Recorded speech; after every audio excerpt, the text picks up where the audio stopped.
ان الحمد لله نحمده ونستعينه ونستغفره ونعوذ بالله من شرور انفسنا ومن سيئات اعمالنا من يهده الله فلا مضل له ومن يضلل فلا هادي له واشهد ان لا اله الا الله وحده لا شريك له واشهد ان محمدا عبده ورسوله اما بعد فإن خير الحديث كتاب الله وخير الهدي هدي محمد صلى الله عليه وآله وسلم وشر الأمور محدثاتها وكل محدثة بدعة وكل بدعة ضلالة وكل ضلالة في النار. أعوذ بالله السميع العليم من الشيطان الرجيم من همزه ونفخه ونفثه. بسم الله الرحمن الرحيم. رب اشرح لي صدري ويسر لي امري واحلل عقدة من لساني يفقهوا قولي. بسم الله الرحمن الرحيم. ان الله وملائكته يصلون على النبي يا ايها الذين امنوا صلوا عليه وسلموا تسليما. اللهم صل على محمد وعلى ال محمد كما صليت على ابراهيم وعلى ال ابراهيم انك حميد مجيد. اللهم بارك على محمد وعلى آل محمد كما باركت على إبراهيم وعلى آل إبراهيم إنك حميد مجيد. اللهم ربنا آتنا في الدنيا حسنة وفي الآخرة حسنة وقنا عذاب النار. ربنا آتنا من لدنك رحمة وهيئ لنا من أمرنا رشدا. لا إله إلا أنت سبحانك إني كنت من الظالمين. حسبنا الله ونعم الوکیل ولا حول ولا قوة الا باللہ العلی العظیم آمین. الحمدللہ آج 16 ستمبر 2017 کو ہفتے کے دن قرآن کلاس نمبر 268 میں ہم انشاءاللہ تعالی سورۃ الروم کی آیت نمبر 8 سے آنورڈ انشاءاللہ سٹارٹ کریں گے. اعوذ باللہ من الشیطان الرجیم. بسم اللہ الرحمن الرحیم.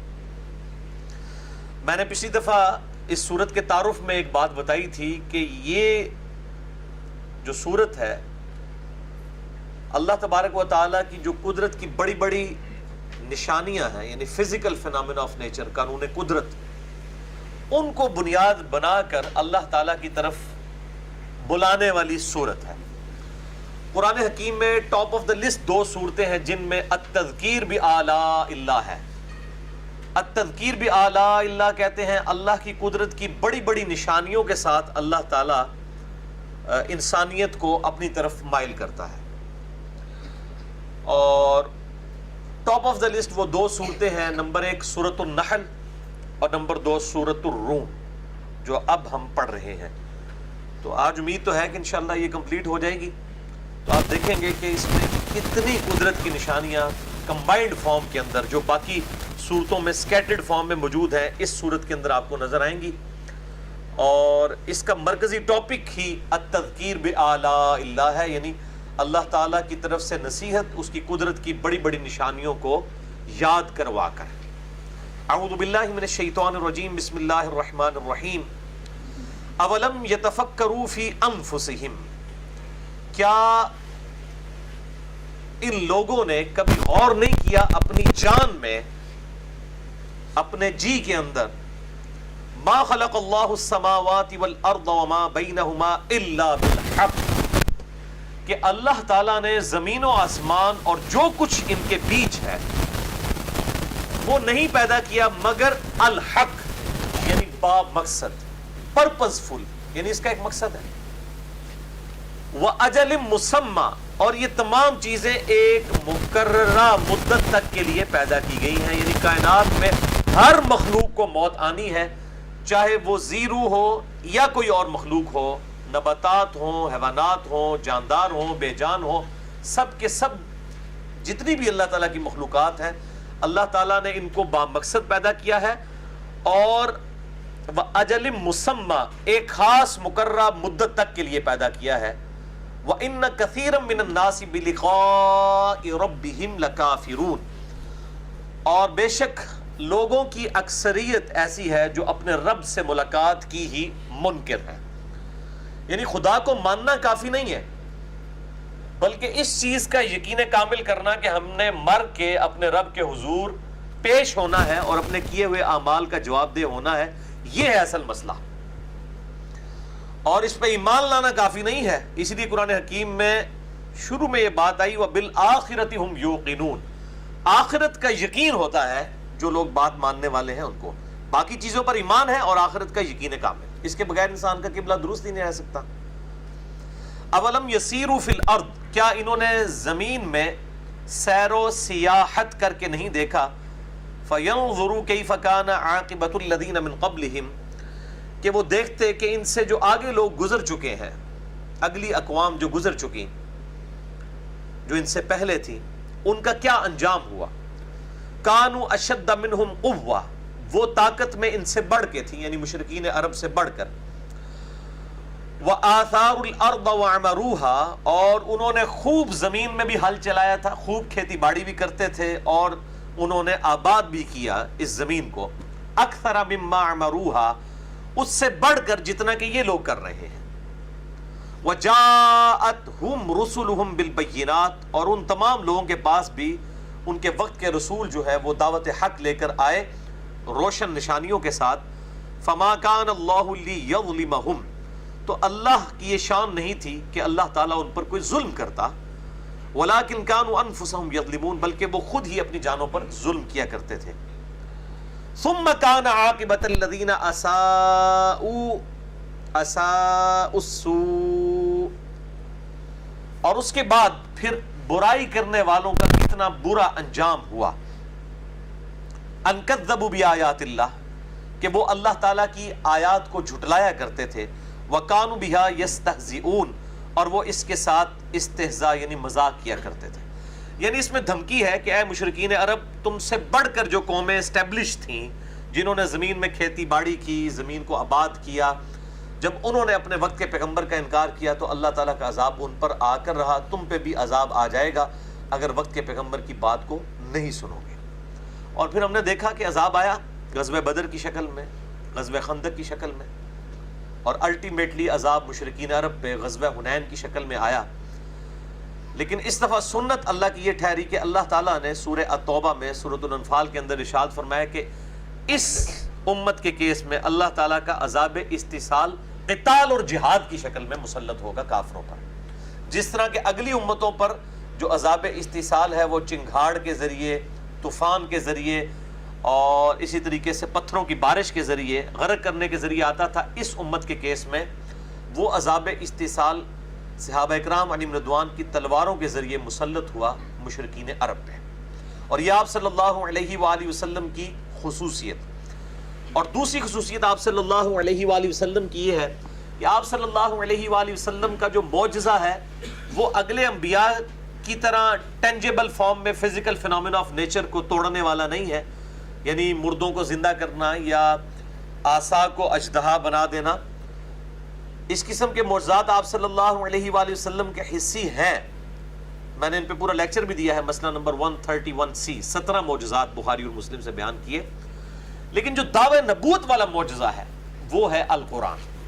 تو آپ صلی اللہ علیہ وآلہ وسلم کا معجزہ بھی ڈیفرنٹ ہے اپنے موڈ کے اعتبار سے، اور آپ صلی اللہ علیہ وآلہ وسلم کے منکرین پر عذاب استحصال کا موڈ بھی بالکل ڈیفرنٹ ہے اگلے انبیاء اکرام علیہ السلام کے منکرین کے برعکس۔ اس لیے میں نے اس پہ لیکچر بھی ریکارڈ کروایا ہے، مسئلہ نمبر 85، قرآن اور قتال، ہمارے محبوب صلی اللہ علیہ وآلہ وسلم کی دو خصوصیات۔ ثم كان عاقبة الذين اساءوا السوء ان كذبوا بآيات الله وكانوا بها يستهزئون۔ اللہ يبدأ الخلق ثم يعيده، اللہ ہی ہے جو ابتدا میں چیزوں کو پیدا فرماتا ہے، یہ اللہ تعالیٰ کی کوالٹی ہے، یہ کوالٹی کسی اور کی نہیں ہے۔ اللہ تعالیٰ بدیع السماوات والارض ہے، کریشن ایکس نہیلو کرنے والا، عدم محض سے وجود بخشنے والا۔ جہاں تک تعلق ہے تخلیق کا وہ انسان بھی کرتا ہے، لیکن انسان جو ہے وہ کریشن ایکس نہیلو نہیں کر سکتا، عدم محض سے وجود نہیں کسی چیز کو بخش سکتا۔ کسی درخت کی لکڑی کو کاٹ کے اس سے کرسی یا ٹیبل بنا لیا جائے گا، تخلیق ہے انسان کی، لیکن درخت نہیں گمرا سکتا. یہ کریشن ایکس نہیلو ہے، عدم محض سے وجود بخشنا. کوئی چیز ایگزسٹ نہیں کرتی تھی اس کو پیدا کر دینا، یہ اللہ تعالیٰ کی خصوصیت ہے. اسے کہتے ہیں ابداع. بدیع السماوات والارض، موجد ہے زمین و آسمان کا. اور اسی سے وہ لفظ نکلا ہے بدعت. بدعت اس کو کہتے ہیں جس کی اصل دین میں موجود نہ ہو، بالکل نئی چیز کو ایجاد کی جائے، وہ دین کے اندر بدعت کا لفظ بھی استعمال ہوتا ہے. اللہ یبدأ الخلق، اللہ ہی ہے جو پہلی دفعہ بغیر کسی نقشے کے، بغیر کسی چیز کے ایگزسٹ کیے ہوئے مخلوقات کو پیدا کرتا ہے. ثم یعید، اور پھر دوبارہ بھی پیدا کر دے گا. یعنی مرنے کے بعد جب سب چیزیں ختم ہو جائیں گی، قیامت میں جب ہر چیز فنا ہو جائے گی تو اللہ تعالیٰ دوبارہ سے پیدا کرے گا. ثم الیہ ترجعون، اور پھر تمہیں لوٹ کے اسی کی طرف لوٹ کر جانا ہے. وَيَوْمَ تَقُومُ السَّاعَةُ يُبْلِسُ الْمُجْرِمُونَ، اور جب قیامت قائم ہوگی تو اس دن پھر مجرموں کی آس ٹوٹ جائے گی.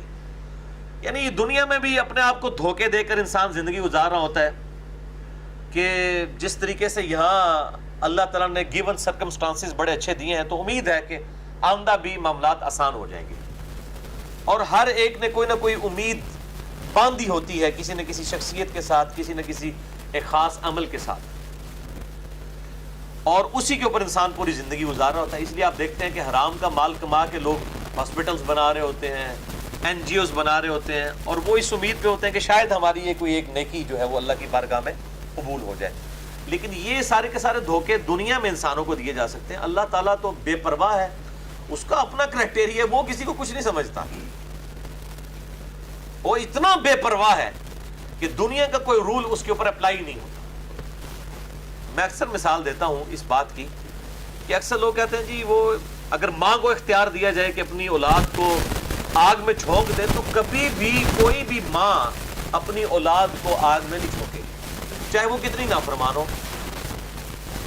تو یہ کیسے ہو سکتا ہے کہ اللہ تعالیٰ اپنی مخلوقات کو آگ میں جھونک دے؟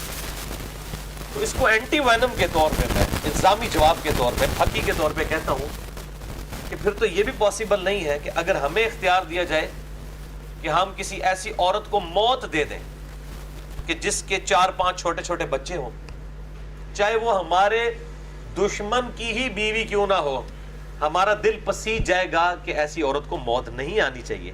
ان بچوں کا کیا بنے گا؟ ان کے مینٹل ماڈلز تک بدل جائیں گے. ستیلی ماں ان کے ساتھ کیا سلوک کرے گی؟ لیکن کیا اللہ تعالیٰ کے بھی یہ احساسات ہوتے ہیں؟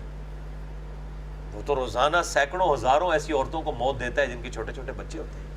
تو آپ کی ڈاکٹرائن تو فیل ہوگی کہ اگر ماں جو ہے وہ بچے کو نہیں جلا سکتی تو اللہ کیسے کرے گا؟ تو بھائی اس اعتبار سے تو ہمارا دل بھی پسیج جائے کہ ہم کسی ایسی عورت کو موت نہ دیں، لیکن اللہ تعالیٰ پریکٹیکلی ایسا کر رہا ہے. کیوں؟ اللہ الصمد، کسی کا بہت یہ فیلنگز، احساسات، پسیج جانا، یہ ہماری اللہ تعالیٰ اپنے فیصلوں میں بالکل آزاد ہے. اور میں اس لیے پنجابی میں بات کرتا ہوں کہ کنو کل لو کڈ لو ایک کہ اللہ تعالیٰ بہت ڈاٹ ہے، وہ کسی کی دھوس میں نہیں آتا، کسی پہ وہ اس کو ترس نہیں آتا. جب وہ اپنے فیصلے میں آزاد ہے تو کسی چیز سے اس کا دل نہیں پسیجتا. یہ ہماری ایشو ہے، ہماری فکر. اس لیے بالکل اللہ تعالیٰ ہمارا وہ یوم تقوم الساعۃ، اور جب قیامت والے دن یعنی قیامت برپا ہوگی، یبلس المجرمون، مجرمین کی آس ٹوٹ جائے گی.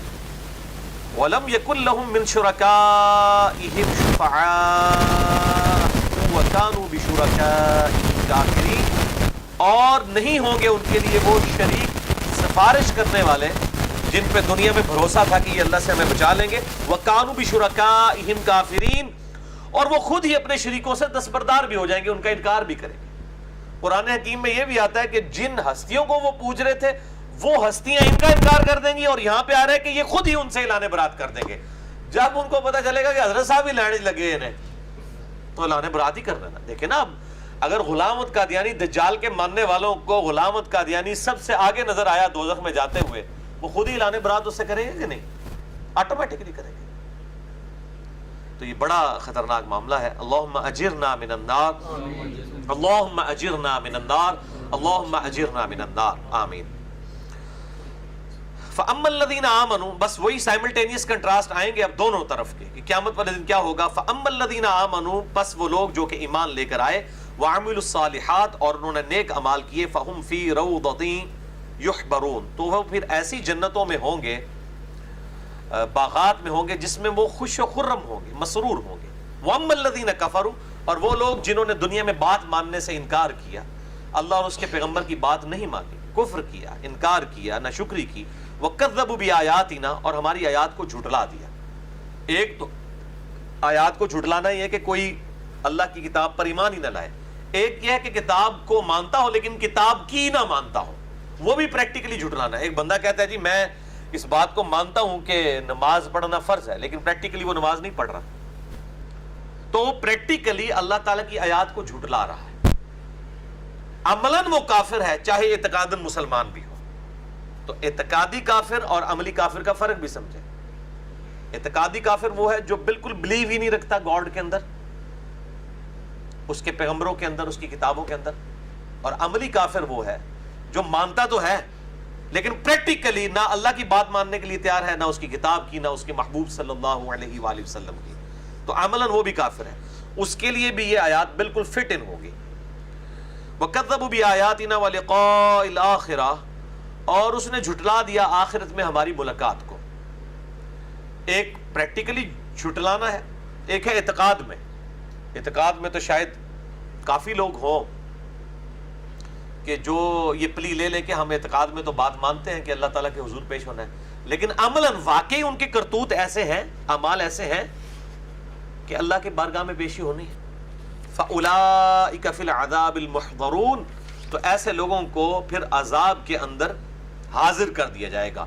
فَسُبْحَانَ اللَّهِ حِينَ تُمْسُونَ، پس باقی بیان کرو اللہ کی شام کے وقت، وحین تصبحون، اور صبح کے وقت۔ اب یہ چونکہ مکی صورت ہے لہذا یہاں پر اس باقی بیان کرنے سے مراد اذکار ہے، سبحان اللہ وبحمدہ، سبحان اللہ العظیم، یا سبحان اللہ والحمد للہ ولا الہ الا اللہ واللہ اکبر، اس قسم کے اذکار۔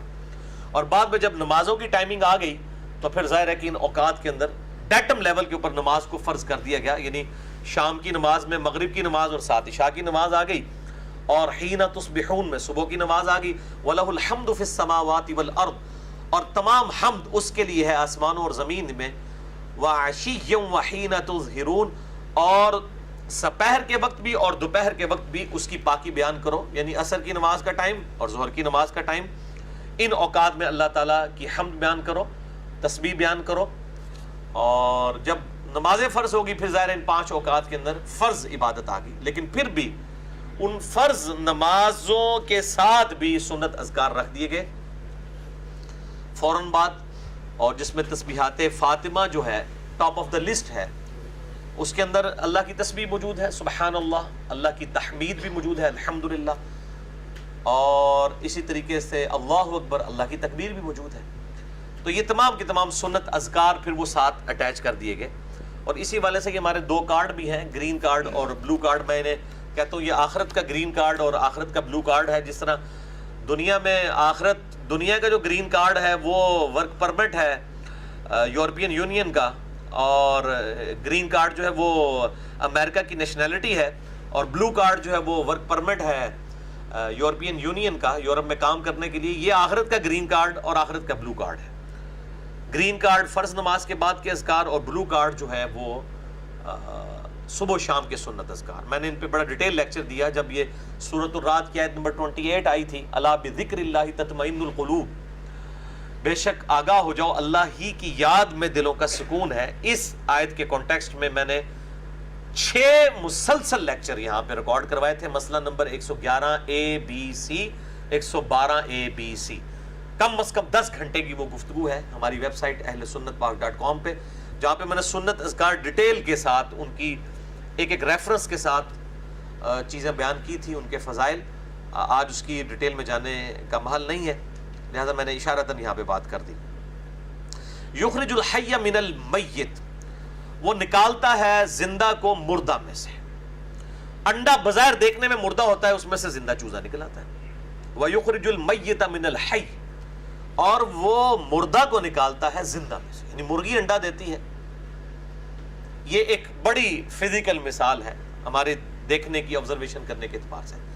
اور اگر ان ڈیپتھ جائیں گے تو وہ انڈا بھی ظاہر ہے کہ مردہ نہیں ہوتا، صرف ظاہر ہے کہ قرآن پاک چونکہ لٹریچر کی بک ہے وہ عام آبزرویشن کے اعتبار سے بات کرتی ہے، اس طریقے سے سائنٹیفک گہرائی میں اتر کے بسا اوقات بات نہیں کی جاتی، کیونکہ لٹریچر کا تقاضا یہی ہے، کیونکہ یہ سائنس کی کتاب تو نہیں ہے کہ بالکل کنسیپٹ آخری درجے تک کلیئر کیے جائے، تو موٹی موٹی بات ہوتی ہے جو عام پبلک کو سمجھ آ جائے۔ وَيُحْيِي الْأَرْضَ بَعْدَ مَوْتِهَا، اور وہی ہے جو زندہ کرتا ہے زمین کو مرنے کے بعد۔ زمین بالکل مردہ پڑی ہوتی ہے، آسمان سے بارش نازل ہوتی ہے، اس زمین میں سے جو ہے وہ گھاس نکلنا شروع ہو جاتی ہے۔ وَكَذَلِكَ تُخْرَجُونَ، اور اسی طریقے سے تمہیں بھی اللہ تعالیٰ زمین میں سے نکال لے گا۔ یعنی اللہ تعالیٰ یہ دنیا میں مثال بتا رہا ہے کہ جیسے زمین مردہ ہوتی ہے اور کسی کو نظر نہیں آ رہا ہوتا کہ اس زمین میں سے اتنا بڑا درخت بھی نکل سکتا ہے اور اتنی کھیتیاں اور اتنی فصلیں اگ سکتی ہیں اور پانی کے ذریعے اللہ تعالیٰ اگاتا ہے، بالکل اس طریقے سے اللہ تعالیٰ اسی زمین میں سے تمہیں قیامت والے دن اگا کے زندہ کر لے گا۔ اب مسلسل اگلے رکوع کے اندر اللہ تعالیٰ کی قدرت کی نشانیاں، فزیکل فینومینا آف نیچر، بڑی ترتیب کے ساتھ التذکیر بآلاء اللہ وہ بیان ہونے جا رہے ہیں۔ وَمِنْ آیَاتِهِ أَنْ خَلَقَكُم مِّن تُرَابٍ، اور اسی کی نشانیوں میں سے ہے کہ اس نے پیدا کیا ہے تمہیں مٹی سے، ثُمَّ إِذَا أَنْتُمْ بَشَرٌ تَنْتَشِرُونَ، اس کے بعد تم ایک بشر بن کے اس زمین میں پھیل گئے، یعنی پوری کی پوری زمین کے اوپر اللہ تعالیٰ نے مخلوقات کو آباد کیا۔ ابھی آپ دیکھیں گے یہ بار بار آیت آئے گی، وَمِنْ آیَاتِهِ وَمِنْ آیَاتِهِ وَمِنْ آیَاتِهِ وَمِنْ آیَاتِهِ، اور اس کی نشانیوں میں سے، اس کی نشانیوں میں سے، اس کی نشانیوں میں سے۔ یہ جو انداز ہے نا قرآن حکیم میں اور کسی صورت کا نہیں ہے۔ اسی لیے میں نے اس کے تعارف میں بھی بات کی تھی کہ فزیکل فینومینا آف نیچر کے اعتبار سے التذکیر بآلاء اللہ، اللہ کی قدرت کی بڑی بڑی نشانیوں کے اعتبار سے ٹاپ آف دا لسٹ دو صورتیں ہیں، سورۃ النحل اور سورہ الروم جو چل رہی ہے۔ وَمِنْ آیَاتِهِ، اور اسی کی نشانیوں میں سے ہے، أَنْ خَلَقَ لَكُم مِّنْ أَنفُسِكُمْ أَزْوَاجًا، کہ اس نے تمہاری ہی جنس میں سے تمہاری بیویاں پیدا کی، لِتَسْكُنُوا إِلَيْهَا، تاکہ ان سے تم سکون حاصل کرو، وَجَعَلَ بَيْنَكُمْ مَوَدَّةً وَرَحْمَةً، اور اس نے تم میاں بیوی کے درمیان محبت اور رحمت کے جذبات بھی رکھتی۔ یہ بالکل حقیقت بات ہے کہ دنیا میں میاں بیوی سے زیادہ کلوز رشتہ کوئی نہیں ہے، ایون ماں باپ کا رشتہ بھی اولاد کے ساتھ اتنا کلوزنس کا نہیں ہے جو میاں بیوی کا اللہ تعالیٰ نے رشتہ رکھا ہے۔ اور آپ دیکھ رہے ہیں اسی لیے اتنے شد و مد کے ساتھ ذکر آیا۔ ماں باپ کی جہاں بھی بات آتی ہے حقوق کی بات آتی ہے، لیکن جہاں مودت کی، محبت کی، گاڑے ایک ریلیشن شپ کی بات آتی ہے تو صرف میاں بیوی کے۔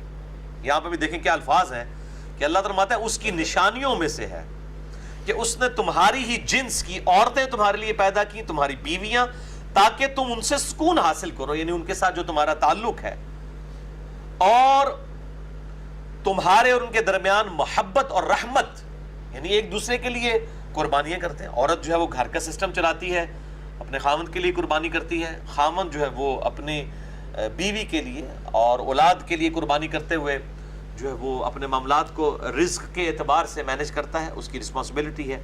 ان فی ذلک لآیات لقوم یتفکرون، بے شک اس کے اندر ہے نشانیاں ان لوگوں کے لیے جو تفکر کرتے ہیں، کہ یہ یقین کریں اتنا پرفیکٹ ریلیشن شپ ہے میاں بیوی کا، یہ سب کی سب چیزیں بائی چانس تو نہیں ہو سکتی۔ اور پھر جو ازدواجی تعلق کی اگر آپ باریکیوں میں جانا شروع کریں تو بندہ پریشان ہو جاتا ہے کہ کس لیول کے اوپر اللہ تعالیٰ نے اس ریلیشن شپ کی ٹائمنگ کو ایڈجسٹ کیا ہوا ہے، کسی انسان کے یعنی بس میں نہیں چیزیں۔ اللہ تعالیٰ ہمارے اس کو اس اعتبار سے غور کرو کہ یہ خدا نے سارے کام کیے ہیں، ہر چیز کے پیچھے خدا ہے۔ God is the only explanation of all the physical phenomena in this universe۔ خدا ہی وضاحت ہے اس کائنات میں ہونے والی ہر ایک قدرت کی جو چیزیں ہیں، فزیکل فینومینا آف نیچر، قانون قدرت ہے، ان کے پیچھے گاڈ ہے۔ اللہ اکبر۔ ومن آیاتہ، اور اس کی نشانیوں میں سے ہے، خلق السماوات والارض، خلق السماوات والارض، آسمانوں اور زمین کی پیدائش، واختلاف السنتکم، اور تمہاری زبانوں کا اختلاف، والوانکم، اور تمہاری رنگوں کا اختلاف۔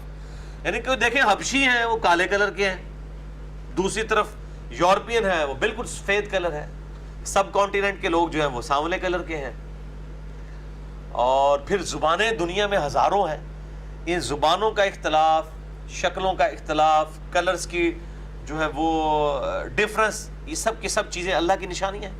ان فی ذالک لآیات للعالمین، بے شک اس کے اندر تمام جہان والوں کے لیے نشانیاں ہیں. حقیقت ہے کہ ایک ہی آدم کی اولاد ہے، لیکن آپ دیکھیں کس طریقے سے، یعنی آپ وہ چائنیز کو دیکھیں، انڈونیشینز، ملیشینز، بالکل ان کی ٹپیکل الگ سے شکلیں ہیں. سب کانٹیننٹ کے لوگوں کو دیکھیں تو وہ بالکل الگ سے شکلیں ہیں. افریقن کو دیکھیں وہ بالکل الگ سے شکلیں. وہ دیکھنے سے پتہ چل جاتا ہے کہ یہ سب کانٹیننٹ کا ایریا کا ہے، یا یہ جو وہ چائنا، جاپان، انڈونیشیا، ملیشیا کے ایریا کے ہیں، اور یہ افریقن ہے. بالکل دیکھ کے اندازہ ہو جاتا ہے یہ اللہ تعالیٰ نے اس طرح کا جو فرق رکھا ہے. اللہ اکبر.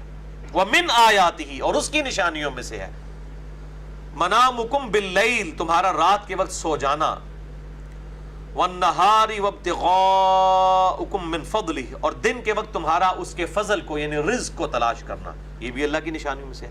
ان فی ذالک لآیات لقوم یسمعون، بے شک اس میں نشانیاں ان لوگوں کے لیے جو بات سن لیں. جو بات سنے گا نا اسی پہ بات اثر کرے گی. جو کہے گا میں سننی نہیں گل، اس میں تبدیلی کیوں نہیں آ سکتی کبھی بھی. اسی لیے کہا گیا سورۃ الملک میں کہ کافر کہیں گے وَقَالُوا لَوْ كُنَّا نَسْمَعُ وَنَعْقِلُ مَا كُنَّا فِي أَصْحَابِ السَّعِيرِ، کاش ہم نے دنیا میں بات سن لی ہوتی، اپنی عقل استعمال کی ہوتی، تو آج ہم دوزخ میں نہ پہنچے ہوتے. اللہ تعالیٰ فرماتا ہے فَاعْتَرَفُوا بِذَنبِهِمْ، انہوں نے اپنے اصلی جرم کا اعتراف کر لیا. فَسُحْقًا لِأَصْحَابِ السَّعِيرِ، پس پھٹکار ہو ان دوستیوں پہ. اصل جرم یہ ہے بات کو نہ سننا. بھئی یہ سنیں گے تو اندر کوئی دل میں بات داخل ہوگی نا. اگر ایک بندہ کہتا ہے میں نے کان ہی بند کیے ہوئے ہیں، میں نے اپنی عقل استعمال نہیں کرنی، کس طریقے سے اس کے اندر کوئی حق بات اتر سکتی؟ Never, impossible.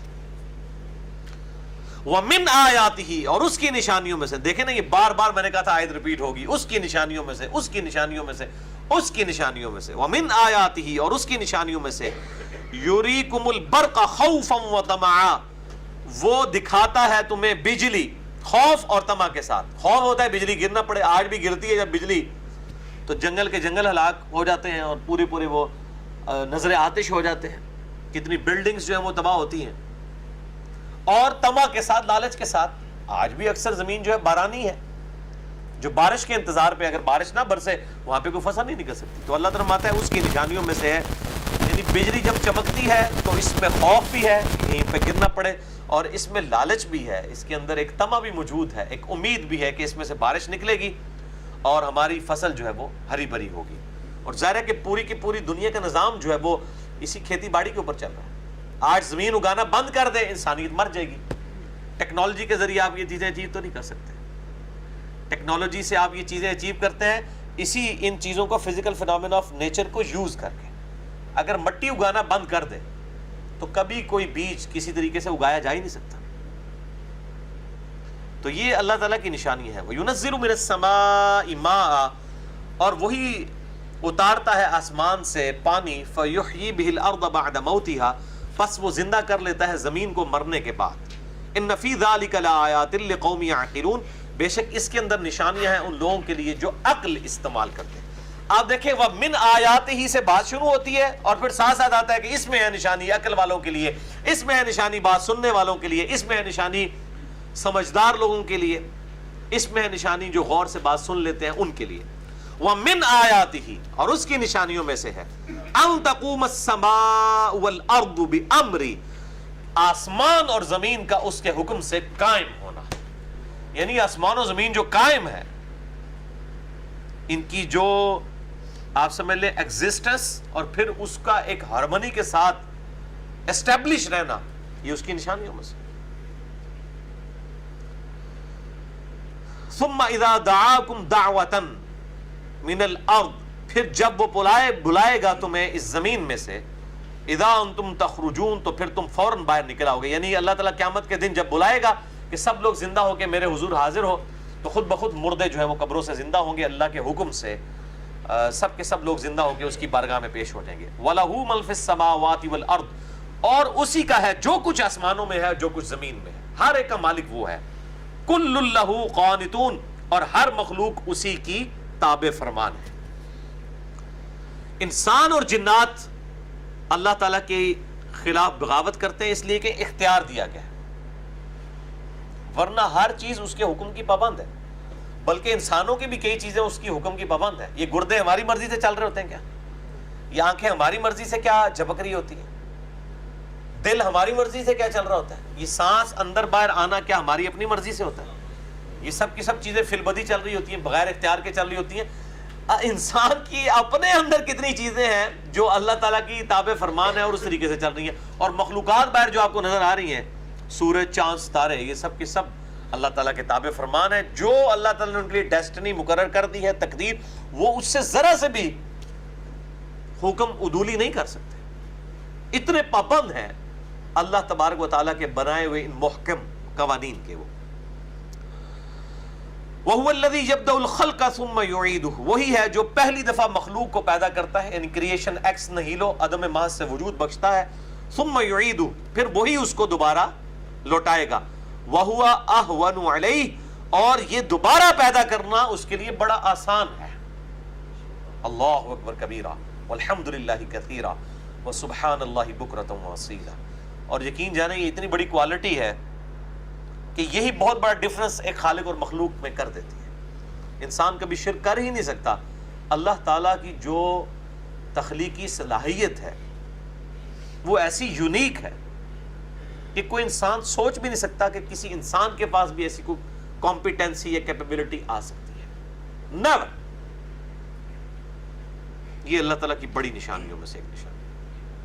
وَلَهُ الْمَثَلُ الْأَعْلَىٰ، اور اسی کے لیے ہے برتر شان، فِي السَّمَاوَاتِ وَالْأَرْضِ، آسمانوں میں بھی اور زمین میں بھی، وَهُوَ الْعَزِيزُ الْحَكِيمُ، اور وہی غالب ہے، حکمت والا ہے۔ غالب اتنا ہے کہ چسکنے نہ دے کسی کو، لیکن حکمت اس کی ایسی ہے کہ لوگوں کو ڈھیل دیتا ہے، شاید میری طرف پلٹ ہے، یعنی یہ اس کے ڈھیل دینے والا جو معاملہ ہے یہ اس کی رحمت کا تقاضا ہے۔ ضرب لکم مثلا من انفسکم، اب بڑی پیاری مثال آ رہی ہے۔ اللہ تعالیٰ فرماتا ہے، اللہ مثال بیان فرماتا ہے تمہاری اپنی جانوں میں سے ایک توحید کے لیے۔ هل لکم مما ملکت ایمانکم من شرکاء فیما رزقناکم، کیا تم میں سے کوئی یہ گوارا کرے گا کہ تمہارے جو نوکر ہیں وہ تمہارے مال کے اندر جو ہم نے تمہیں دیا ہوا ہے برابر کے شریک ہو جائیں؟ فَأَنْتُمْ فِيهِ سَوَاءٌ، بالکل برابر کے تم ان کے ساتھ حصہ دار بن جاؤ۔ تَخَافُونَهُمْ كَخِيفَتِكُمْ أَنفُسَكُمْ، اور پھر تم ان سے بھی ڈرو جیسے آپس میں ایک سٹیٹس کے لوگوں سے تم ڈرتے ہو۔ كَذَلِكَ نُفَصِّلُ الْآيَاتِ، اس طریقے سے اللہ اپنی آیات کھول کر بیان کرتا ہے، لِقَوْمٍ يَعْقِلُونَ، ان کے لیے جو اپنی عقل کو استعمال کرتے ہیں۔ اللہ تعالیٰ یہ مثال بیان فرما رہا ہے کہ جس طرح تم کبھی یہ گوارا نہیں کرو گے کہ وہ رزق جو تم نے خود نہیں بنایا، ہم نے تمہیں دیا ہوا ہے، تم اس کے پیدا کرنے والے بھی نہیں ہو، اس رزق کے اندر اپنے نوکروں کو اپنے ہی سٹیٹس کے اوپر لے آؤ، اس لیول پہ کہ جس طرح تم اپنے سٹیٹس کے اور لوگوں کے ساتھ ڈرتے ہو، یہ کوئی میرے سے سٹیٹس میں اوپر نہ ہو جائے، اس طرح تم اپنے غلاموں اور نوکروں سے ڈرنا شروع کر دو۔ کیا تم یہ گوارا کرو گے؟ نہیں۔ پھر اللہ کے لیے کیسا گوارا کرتے ہو تم یہ کہ اللہ تعالیٰ کی مخلوقات میں سے کسی بھی پرسنالٹی کو اٹھا کے گاڈ کے ساتھ تم جو ہے وہ شریک ٹھہرا دو۔ یہ اس کی مثال دی جا رہی ہے۔ تو انسان کی انسٹنکٹ کے اندر توحید موجود ہے۔ انسان خود مطلب بڑا سینسٹیو ہے توحید کے معاملے میں، بہت سینسٹیو ہے۔ انسان خود شرک نہیں برداشت کرتا، کبھی نہیں برداشت کرتا اپنی ذات کے لیے، چاہے جائے کہ وہ کسی اللہ تعالیٰ کے لیے وہ شریک ٹھہرانے کے بارے میں اس کو معاملات سمجھنا ہے کہ یہ شرک کتنا سینسٹیو ایشو ہے اللہ تعالیٰ کے حضور۔ تو اللہ تعالیٰ ہمارا تم کبھی بھی اپنے غلاموں کو اپنے لیول سٹیٹس پہ لا کر ان کے ساتھ برابری برداشت نہیں کرو گے، تو یہ کیسے ہو سکتا ہے کہ اللہ تعالیٰ اپنی مخلوق میں کسی کو اپنا نائب بنا لے کہ جی یہ چھوٹا آلیہ ہے، کرتا تو میں ہوں، پیچھے خدا ہی ہے اور آگے یہ کرنے والا ہے؟ یہ پاسبل ہی نہیں۔ اب یہ کلیئر کٹ چیزیں ہیں، اب پھر بھی کسی کو بات سمجھنا ہے تو لوگ کہتے ہیں قرآن حدیث ڈائریکٹ نہ پڑھو گمراہ ہو جاؤ، اسی لیے وہ کہتے ہیں قرآن حکیم جو ڈائریکٹ پڑھے گا اس کے نظریات وہ نہیں ہوں گے جو سب کانٹیننٹ انڈیا، پاکستان، بنگلہ دیش کے اندر لوگوں کے ہیں۔ یقیناً وہ اپنے ان فرسودہ عقائد کے مقابلے میں تو گمراہ ہو جائیں گے، اور گمراہ آدمی کی نشانی یہی ہوتی ہے کہ وہ ہدایت کے راستے کو گمراہی سمجھتا ہے اور گمراہی کے راستے کو ہدایت سمجھتا ہے، اس لیے وہ سمجھتا ہے کہ میں گمراہ ہو گیا۔ لیکن اگر وہ سر تسلیم خم کر دے کتاب اللہ کے سامنے تو معاملات بالکل آسان ہے، کوئی مشکل نہیں۔ اسی لیے کہا جاتا ہے قرآن و حدیث ڈائریکٹ نہ پڑھنا۔ وہ کہتے ہیں کہ آپ تفسیر پڑھیں، ہمارے بزرگوں کے ساتھ بزرگوں کو مثال دے کے چلیں، کہیں ایسا نہ ہو کہ تھڑک ہی نہ جائے بتا۔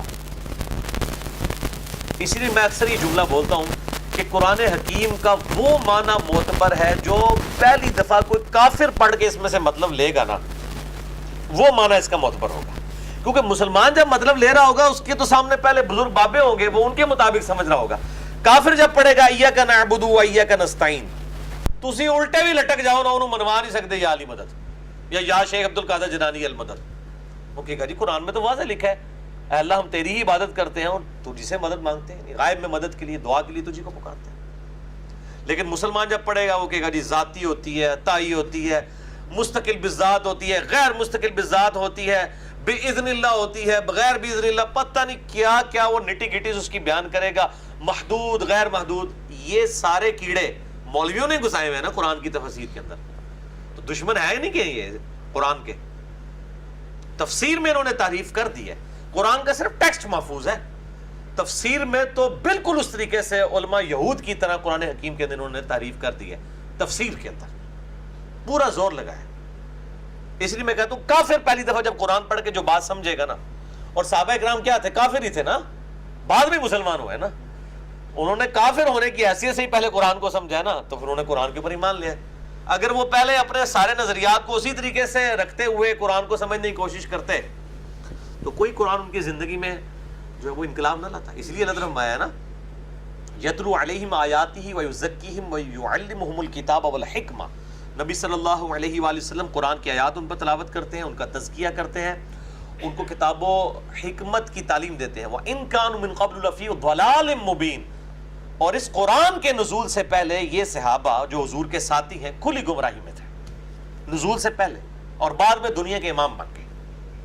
سورہ آل عمران آیت نمبر 164 ہے یہ، اسی پہ میرا مسئلہ نمبر 2 بھی ریکارڈڈ موجود ہے اسی آیت کے کانٹیکسٹ میں۔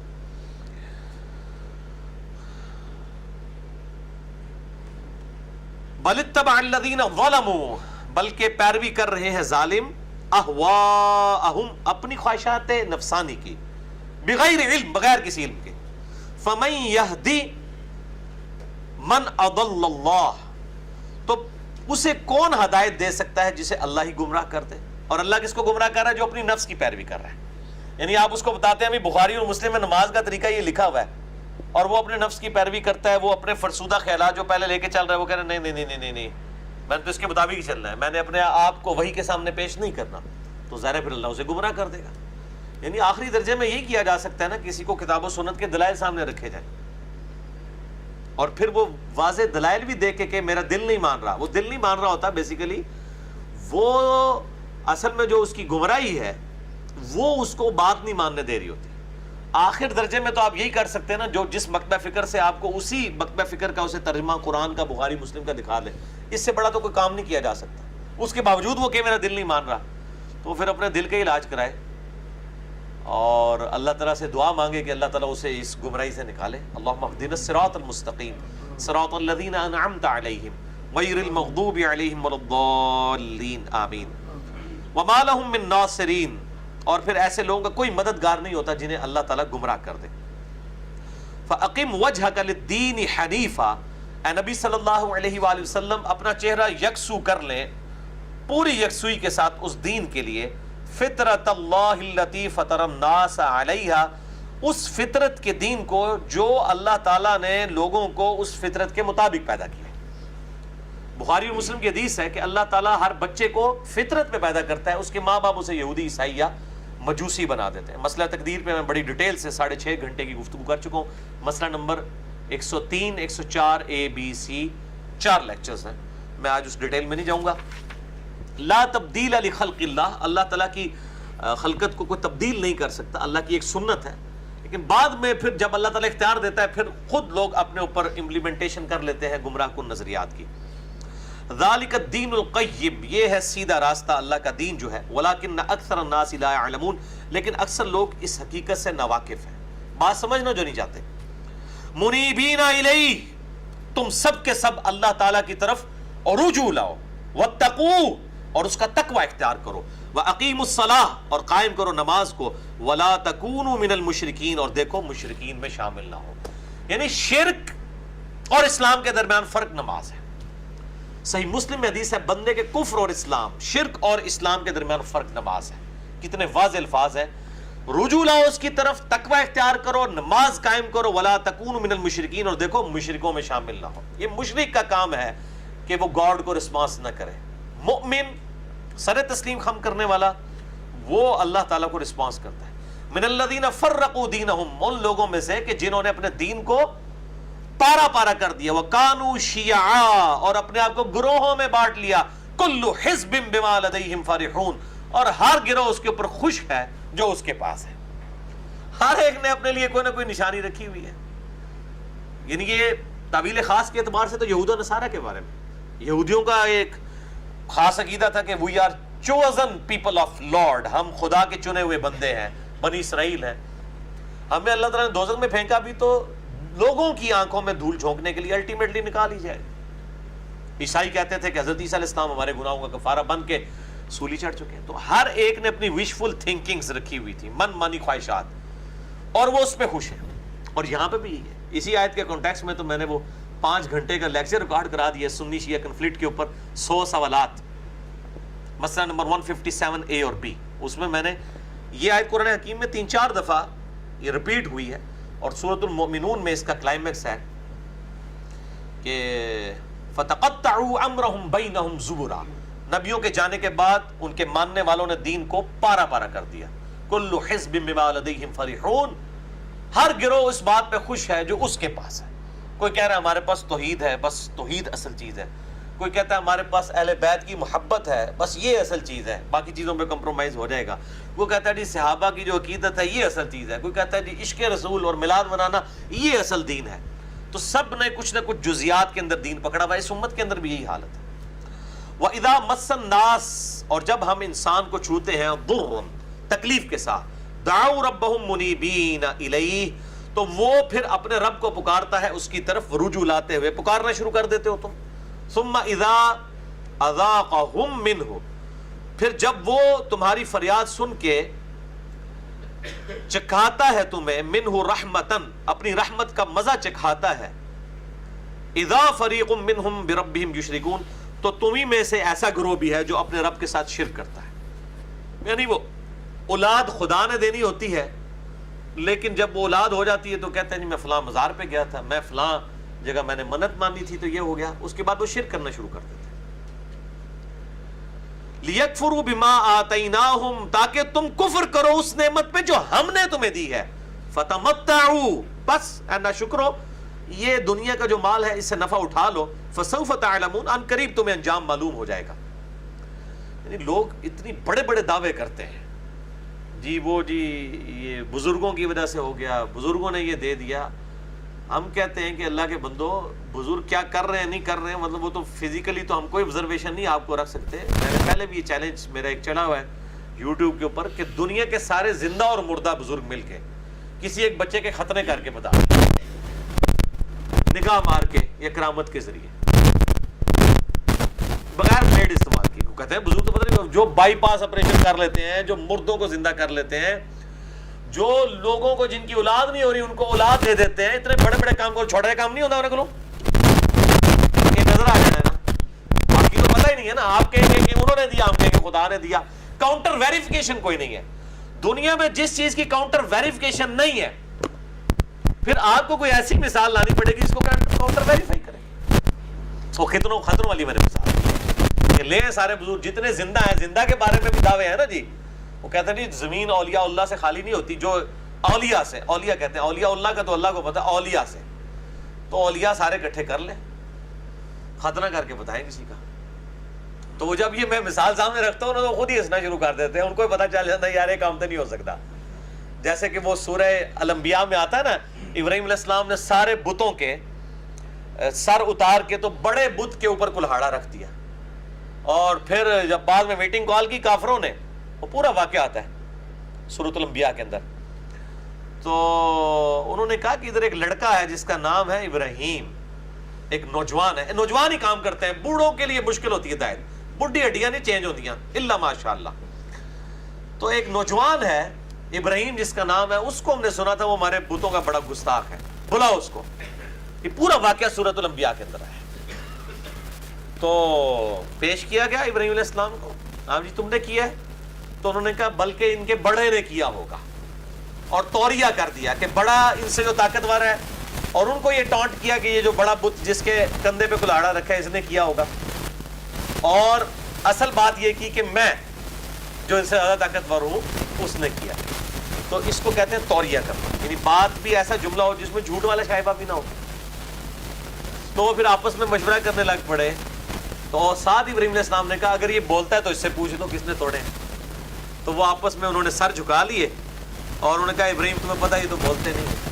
تو ان کا اف لکم، تم پہ بھی تف، تمہارے سارے بزرگوں کے اوپر تف ہے، ان ہستیوں کو تم پکار رہے ہو اللہ کی پکار. انہوں نے کہا پھر تیرا علاج کر لیتے ہیں، اس کو آگ میں جلا دو. یعنی بات ماننے کی بجائے کہا کہ اسے آگ میں جلا دو. پھر اللہ تعالیٰ ہم نے آگ کو حکم دیا کہ آگ ٹھنڈی ہو جائے اور ابراہیم علیہ السلام کے لیے سلامتی بن جائے. تو اللہ تعالیٰ نے ان کو بچا لیا. تو جب بات نہ ماننی ہو پھر اس قسم کی انسان جو ہے وہ لیم ایکسکیوزز ڈیوائز کرتا ہے. تو اللہ تعالیٰ مانتا ہے کہ تاکہ تم ناشکری کرو، برت لو پھر جو کچھ برتنا ہے، ان قریب تمہیں انجام معلوم ہو جائے گا. ام انزلنا علیہم سلطانا، کیا ان کے پاس کوئی دلیل موجود ہے؟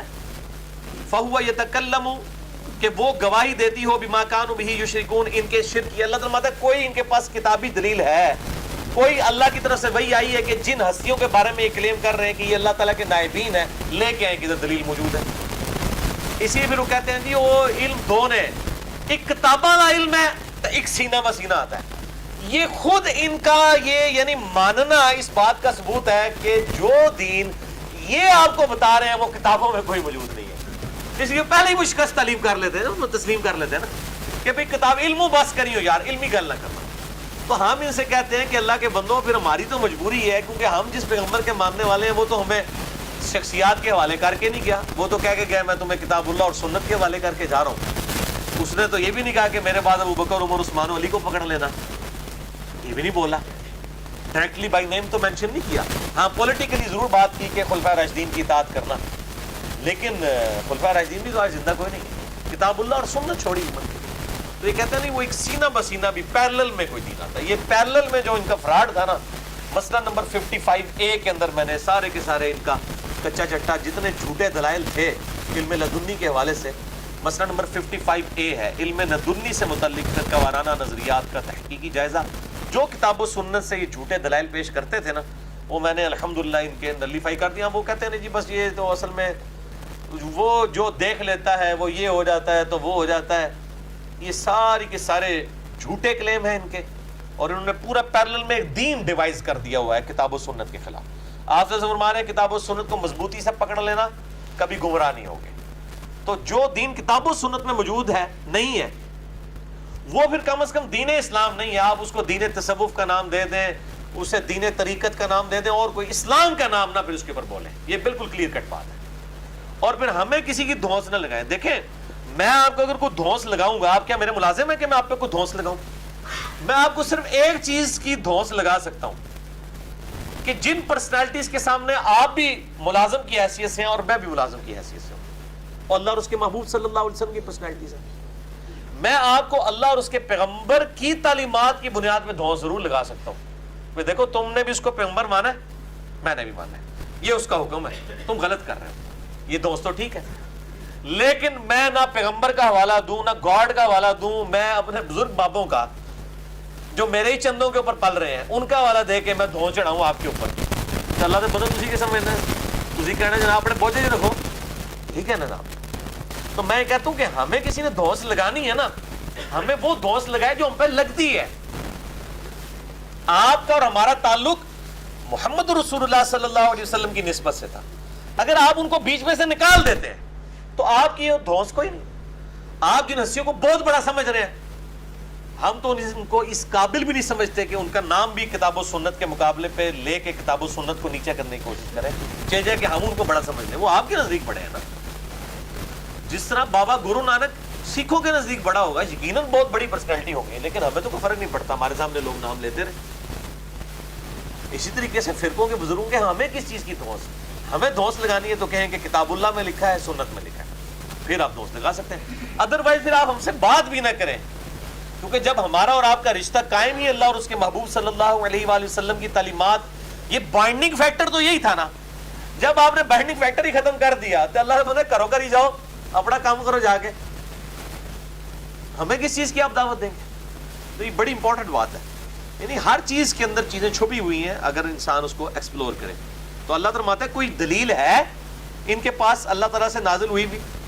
وَإِذَا أَذَقْنَا النَّاسَ رَحْمَةً فَرِحُوا بِهَا، جب ہم انسان کو اپنی رحمت کا مزہ چکھاتے ہیں وہ خوب پھولے نہیں سماتا۔ وَإِن تُصِبْهُمْ سَيِّئَةٌ، اور جب ہم اسے کوئی تکلیف دیتے ہیں بِمَا قَدَّمَتْ أَيْدِيهِمْ، ان کے کرتوتوں کی وجہ سے جو آگے اس نے بھیجے ہیں، اذا ہم یقنطون، تو وہ بالکل مایوس ہو جاتے ہیں۔ اب یہ دو فارم ہو سکتی ہیں، یا تو انسان کے اعمال کے بدلے میں اللہ تعالیٰ کوئی تکلیف بھیجتا ہے، وہ اس لیے نہیں کہ اس کو سزا دے رہا ہوتا ہے، نہیں، اس کے تاکہ گناہ جو ہے وہ دھل جائے، اور یا پھر اس لیے تکلیف آتی ہے کہ خدا کی طرف متوجہ ہو جائے انسان۔ بعض کا تکلیف سے بغیر سب کچھ صحیح چل رہا ہوتا ہے، انسان کو کبھی گمان بھی نہیں آتا کہ کسی کے چلانے سے چل رہا ہے، جیسے ہی تکلیف آتی ہے پھر انسان اللہ کی طرف رجوع کرتا ہے۔ تو اللہ فرماتا ہے کہ پھر جب تکلیف آتی ہے بالکل مایوس ہو کے بیٹھ جاتا ہے۔ اولم یروا ان اللہ یبسط الرزق لمن یشاء، کیا انہوں نے نہیں دیکھا کہ اللہ تعالیٰ جس کے لیے چاہتا ہے رزق کھلا کر دیتا ہے، ویقدر، اور جس کے لیے چاہتا ہے تنگ کر دیتا ہے۔ ان فی ذلک لآیات لقوم یؤمنون، بے شک اس کے اندر نشانیاں ہیں ان لوگوں کے لیے جو بات کو مانے۔ تو رزق کا بڑھ جانا، یہ کم ہو جانا، یہ اللہ تعالیٰ کے ڈیوائن ڈیسیژن ہیں، اس کے ساتھ قطعاً کسی کی بزرگی کا ہونا یا نہ ہونا اس کا کوئی تعلق ہی نہیں ہے، ورنہ اللہ کے پیغمبر جو ہے وہ وقت کے سب سے امیر ترین لوگ ہوتے ہیں، لیکن ہم نے دیکھا ہے بالکل اس کے الٹ، سوائے چند ایک پیغمبروں کے وہ اپنے زمانے کے غریب ترین لوگ ہوتے ہیں، اور فاقوں میں زندگی ان کی ٹل ان کی ڈیتھ تک گزرتی ہے۔ تو یہ رزق کا بڑھنا یا کم ہونا یہ اللہ تعالیٰ کے ڈیوائن ڈیسیژن ہے، کسی کو دے کے آزماتا ہے، کسی سے لے کر۔ وَآتِ ذِی الْقُرْبَى حَقَّهُ، اور دو اپنے قریبی رشتہ داروں کو ان کا حق، والمسکین، اور مساکین کو، وابن السبیل، اور مسافروں کو بھی۔ ذَلِكَ خَيْرٌ لِلَّذِينَ يُرِيدُونَ وَجْهَ اللَّهِ، اس میں خیر ان لوگوں کے لیے ہے جو اللہ کی رضا کے طلبگار ہیں، یعنی جنہیں یہ یقین ہے ہمیں مر کے اپنے رب کے حضور پیش ہونا ہے، وہی پھر اللہ کے لیے جیب ڈھیلی کرے گا نا، ورنہ جیب کون ڈھیلی کر سکتا ہے؟ یا پھر وہ لوگوں سے کوئی عزت کروانا چاہے، اور وہ اللہ کے حضور زیرو سے ملٹیپلائی ہے۔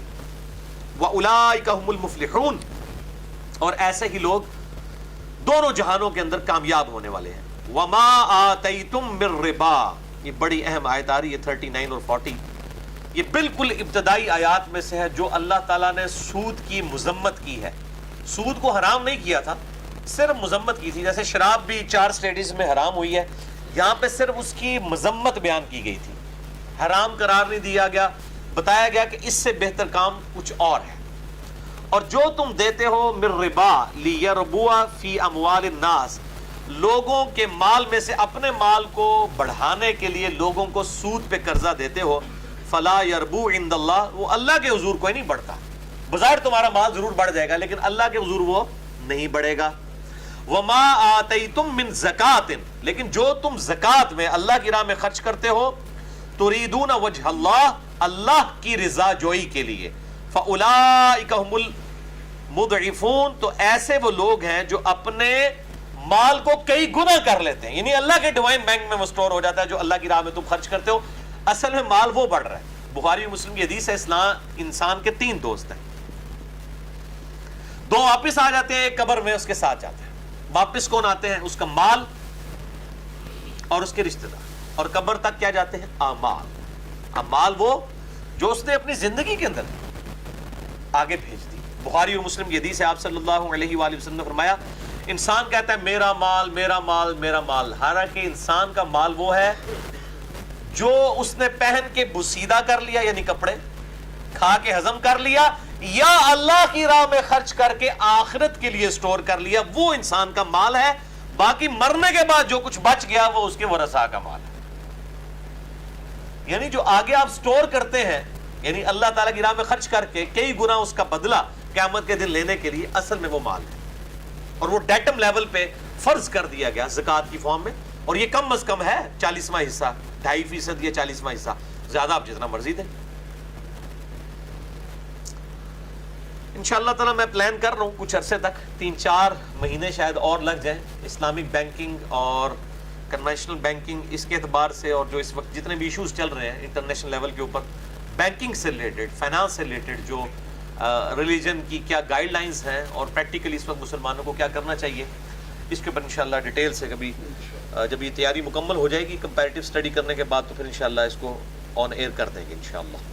اللہ الذی خلقکم، اللہ ہے جس نے تمہیں پیدا کیا، ثم رزقکم، اور پھر اسی نے تمہیں رزق دیا، ثم یمیتکم، پھر وہی تمہیں موت دیتا ہے، ثم یحییکم، پھر وہی تمہیں زندہ کرے گا۔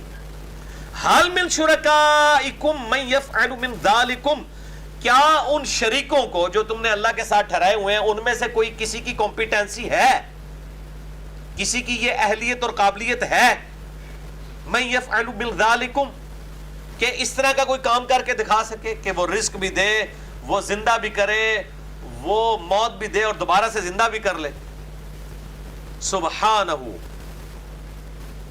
پاک ہے وہ اللہ، وتعالی عما یشرکون، اور اس کی شان بہت بلند ہے اس شرک سے جو لوگ اس کی طرف منسوب کرتے ہیں۔ یعنی یہ اس لیے بات کی جا رہی ہے کہ کسی کو یہ ٹینشن نہ ہو جائے کہ اللہ تعالیٰ جو بار بار توحید کی اور یہ کہتا ہے کہ ساری کیپیبلٹیز میرے پاس ہیں، کوئی مخلوق کچھ نہیں کر سکتی، کوئی اللہ تعالیٰ کی کوئی چیز ٹیک پہ لگی ہوئی ہے، ایسا نہیں ہے۔